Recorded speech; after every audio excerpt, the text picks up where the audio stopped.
ఒక ఆనవాయితీని మనం ఏర్పాటు చేసుకుంటే 2018-23 కాలంలో దాన్ని తుంగలో తొక్కిన చరిత్ర మొత్తం దేశవ్యాప్తంగా ఈ పిఏసి కమిటీకి బురద జల్లే ప్రయత్నం 5 సంవత్సరాల క్రితం బీఆర్ఎస్ పార్టీ నాయకులే చేసిండ్రు.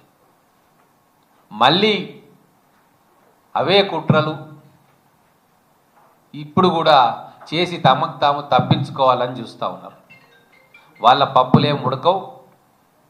గతంలో సభ్యులు కూడా మాట చెప్తున్నారు. గతంలో పిఏసి చైర్మన్గా ఉన్నవారు ఇప్పుడు సభ్యులుగా ఉన్నాం. కాంగ్రెస్ పార్టీ నుంచి కూడా ప్రకాష్ రెడ్డి గారు ఉన్నారు, జీవన్ రెడ్డి గారు ఉన్నారు. వాళ్ళు చెప్పేది ఏంటంటే గత 10 సంవత్సరాల్లో ఎక్కడ కూడా ఒక సీరియస్నెస్ తోటి పిఎస్సి కమిటీలు ఏ రోజు కూడా కూర్చోలే. ఎందుకంటే వాళ్ళ లొసుగులు బయటికి వస్తాయని చెప్పి. కానీ ఈరోజు తెలంగాణ ప్రజలకు ఒక వాస్తవం చెప్పదలుచుకున్నాము, ఒక హామీ ఇవ్వదలుచుకున్నాము. మేము చాలా సీరియస్గా ప్రజాధనం దుర్వినియోగాన్ని బయటికి తీస్తాం, పారదర్శకంగా ఉంటాం. పిఏసిలో అధికార పక్షం ప్రతిపక్షంగా ఉండదలుచుకోలేదు, ప్రజల పక్షంగా మేము ఉండదలుచుకున్నాం. అందుకే అసెంబ్లీ లోపల కానీ బయట కానీ గత ప్రభుత్వం చేసిన తప్పులను ఎత్తి చూపే కార్యక్రమం చేస్తున్నందుకు పిఏసి ద్వారా వాళ్ళ తప్పులన్నీ కూడా బయటికి వచ్చే ప్రమాదం ఉంది. కాబట్టి ఈరోజు బట్టగాల్చి పిఏసి కమిటీ మీద వేసి వాళ్ళలో ఒక సభ్యుడిగా ఉన్న చైర్మన్ గారి మీద కూడా బురజల్లే కార్యక్రమం చేసి రాబోయే రోజుల్లో ఏవైతే రిపోర్టు ఈ కమిటీ ద్వారా వస్తుందో దాని ద్వారా వాళ్ళ రాజకీయం, వాళ్ళ బండారం బట్టబయలవుతుందన్న ఒక దుగ్ధతోటి ఈరోజు పిఏసి కమిటీ ఔన్నత్యాన్ని కించపరిచే ప్రయత్నం తెలంగాణ ప్రజల మనసుల్లో పిఏసిని అగౌరవపరిచే కార్యక్రమం చాలా కుట్రపూరితంగా చేస్తూ ఉన్నారు. అన్ని రూల్స్ ఫాలో అయినాం. వాళ్ళు ఏదైతే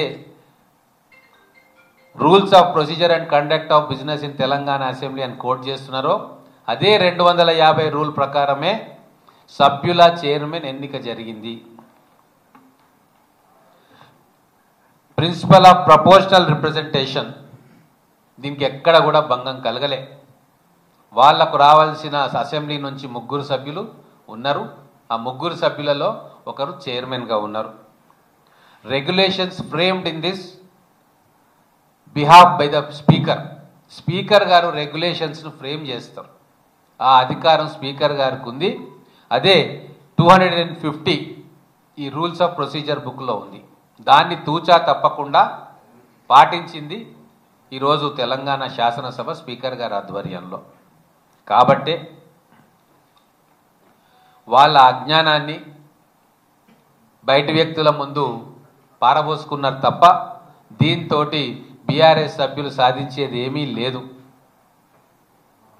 మాకు తెలిసి మళ్ళీ రేపు పిఏసి కమిటీకి వాళ్ళు వస్తారా, అది కూడా బైకాట్ చేస్తారా చూద్దాం.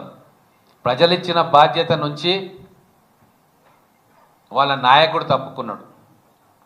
ఇంకో అభియోగం ఏం చెప్తున్నారు, మా పైన ఏం మోపుతున్నారంటే ఎల్ఓపిని అడగాలి కదా అని. ఎల్ఓపి అంటే కేసీఆర్ గారు.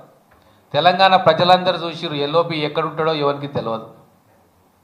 హైదరాబాద్ ఉన్నాడా, ఫామ్ హౌస్ ఉన్నాడా, ఇంకెక్కడున్నాడా ఎవరికి తెలియదు. అసెంబ్లీకి రాలే. వరదలు వచ్చి ప్రజలంతా కష్టాల్లో ఉంటే వాళ్ళ కష్ట సుఖాలు తెలుసుకొనికే పోలే. మరి ఎల్ఓపిని అడగాలే, ఎందుకు అడగలేదు అని చెప్పి ఇప్పుడు సన్నాయి నొక్కులు నొక్కుతూ ఉన్నారు. నేను ఒకటే ప్రశ్న పిఎస్సి కమిటీలో ఉన్న బీఆర్ఎస్ నాయకులను అడుగుతా ఉన్నా, శాసనసభ్యులను, మరి అసెంబ్లీ సమావేశాల్లో మీ ఎల్ఓపిని ఎందుకు ముందుకు తీసుకురాలేదు, ఆ సీట్లలో ఎందుకు కూర్చోబెట్టలేదు? ఇప్పుడు వచ్చి ఎల్ఓపి గారిని ఎందుకు అడగలేదని అంటున్నారు కదా. మరి ఆ రోజు అసెంబ్లీలో ఇన్నిసార్లు అసెంబ్లీ సమావేశాలు జరిగినాయి, 3 సార్లు జరిగినాయి. ఏ ఒక్క రోజైనా ఎల్ఓపి గారు వచ్చిండ్రా? కేవలం తన శాసనసభ్యత్వాన్ని కాపాడుకోవడానికి సంతకం పెట్టడానికి ఒక్కరోజు వచ్చిండు తప్ప సభలో పాల్గొనలే, బడ్జెట్ అప్పుడు పాల్గొనలే, గవర్నర్ ప్రసంగానికి ధన్యవాదం తెలిపే తీర్మానాల్లో పాల్గొనలే, రాష్ట్ర ప్రజలు కష్టాల్లో ఉంటే పాల్గొనలే, అట్ హోమ్ రాష్ట్రపతి గారు వచ్చిన విందులో పాల్గొనలే, గవర్నర్ గారు వస్తే పాల్గొనలే, కలవలే. ఏ ప్రజాస్వామ్య ఆనవాయితీలను మీరు కాపాడుతున్నారు. అన్నిటినీ ధ్వంసం చేసిర్రు కదా, ఇప్పుడు మీకు ఆనవాయితీలు గుర్తొస్తున్నాయా? కేవలం మీ బండారం బయటపడుతుంది. పబ్లిక్ అకౌంట్స్ కమిటీ ద్వారా 10 సంవత్సరాలు మీరు విచ్చలవిడిగా ఏదైతే ప్రజాధనాన్ని దుర్వినియోగం చేసిర్రో అది ఈ పిఎస్సి వేదిక ద్వారా బయటికి వస్తాయన్న దురాలోచనతోటే ఈరోజు నానాయాగి చేస్తూ ఉన్నారు మీరు. ఇది తెలంగాణ ప్రజలు గమనిస్తున్నారు. మేము మాత్రం చాలా నిబద్ధతతోటి మా సీనియర్ నాయకులు పిఎస్సిలో పెట్టుకున్నాం. ప్రకాష్ రెడ్డి గారు కావచ్చు, జీవన్ రెడ్డి గారు కావచ్చు, వంశీకృష్ణ గారు కావచ్చు, అనుభవం ఉన్న మెంబర్స్ ఉన్నారు. ఖచ్చితంగా గవర్నమెంట్ ఫైల్స్, డాక్యుమెంట్స్, రికార్డ్స్ వెలికి తీస్తాం.